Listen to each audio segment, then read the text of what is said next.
3 বিঘা ভুই সব আগা পিঠে যাচ্ছে, কি করা যায় দিন? তুই একটা কাজ কর, ফুলোরা কীটনাশকে বাজার থেকে স্প্রে করে দে। আচ্ছা, আমি আজকে কিনে আসবো, কিনে দেখি টাকা ফাঁকা পাই কিনা। আজকে কিনে কালকে স্প্রে করে দেবো।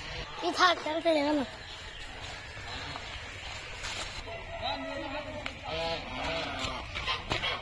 ও স্প্রে ঢমটা দাও দিন। তো মনে হয় কেন আমার দিকে দাঁড়াও দিচ্ছি।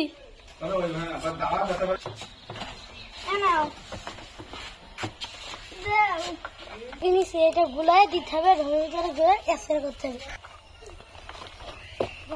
আল্লাহ রহমতাই স্প্রেটা করে দিই, ধান বাড়াই। এই তো বুঝে চলে এসেছি, যাই স্প্রেটা করে।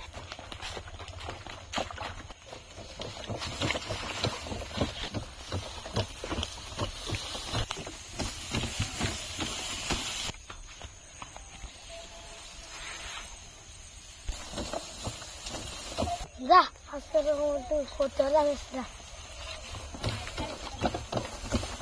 আল্লাহর মধ্যে আজকে স্প্রে করা হয়ে গেল।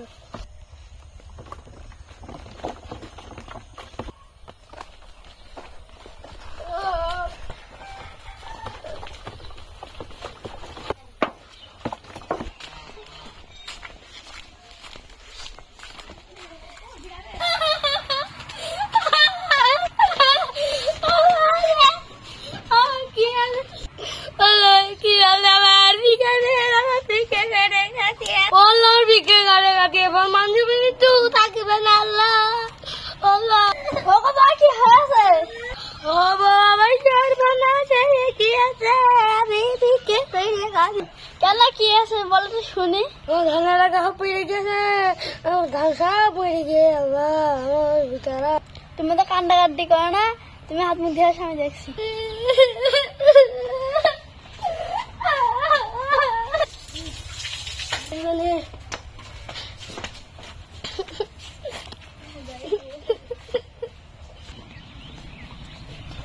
এ রহিম, তোর কি এসছে?